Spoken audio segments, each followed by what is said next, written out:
योजना बंद होतील पण माहिती नाही. नमस्कार, मी संभाजी गायकवाड. स्वागत आहे आपलं योजना दरबारमध्ये.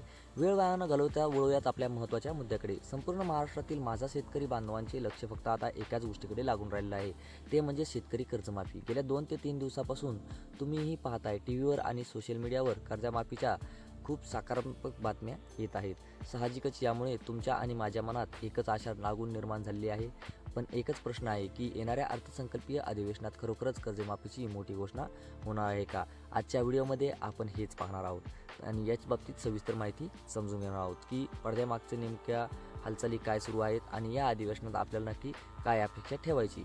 मित्रांनो, नुसत्या चर्चा नाहीत तर ग्राउंड लेवलला काम सुरू झाले. जिल्हा वार्षिक नियोजन समितीच्या बैठकांमध्ये आता कर्जाचा आढावा देखील घेतला जात आहे. महत्त्वाच्या अपडेट म्हणजे राज्यातील मध्यवर्ती बँका आणि राष्ट्रीयकृत बँकांकडून शेतकऱ्यांच्या कर्जाची माहिती मागवण्यात देखील येत आहे. यामध्ये 2 प्रकारच्या याद्या तयार देखील आहेत. एक म्हणजेच थकीत कर्जदार शेतकरी आणि दुसरा म्हणजे नियमित कर्ज फेडणारे प्रामाणिक शेतकरी. आता प्रत्येक उपनिबंधक कार्यालयात ही माहिती गोळा करण्यासाठी एक टास्क देण्यात आलेला आहे.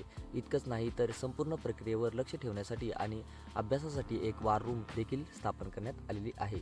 आता या अभ्यास गट समितीसुद्धा यावर रात्रंदिवस काम करते. म्हणजेच काय तर सरकारची तयारी जोरात सुरू आहे. आता थोडं राजकीय घडामोडींकडे पाहूयात.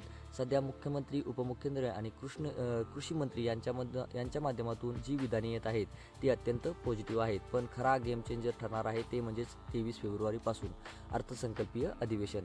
मित्रांनो, 23 फेब्रुवारीला अधिवेशन सुरू होईल आणि 6 मार्च रोजी राज्याचा अर्थसंकल्प म्हणजेच बजेट जे आहे तो सादर होईल. आता तुम्ही म्हणाल की घोषणा तर जूनमध्ये होणार आहे, मग बजेटचा काय संबंध? तर मित्रांनो, संबंध आहे. एप्रिलच्या आठवड्यामध्ये पहिल्या आठवड्यामध्ये अभ्यासाचा गट अहवाल येईल.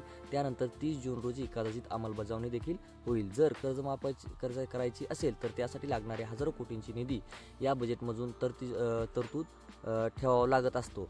त्यामुळे 6 मार्चला अर्थसंकल्प सादर होईल तेव्हा आपल्याला क्लिअर कट समजणार आहे की सरकार कर्जमाफीसाठी किती पैसे बाजूला काढत आहे. या अधिवेशनात विरोधक सुद्धा कर्जमाफीसाठी सरकारला धारेवर धरू शकतात.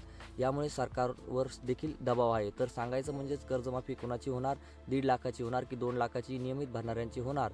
हे एप्रिल किंवा मे मध्ये समजलं तर कर्जमाफी होणार हे मात्र नक्कीच आहे. तर एकंदरीत वातावरण मित्रांनो कर्जमाफीसाठी अतिशय पोषक आहे. निधीची तरतूद देखील अधिवेशनात होण्याची दाट शक्यता आहे. सरकारच्या या निर्णयावर आमचं बारीक लक्ष आहे.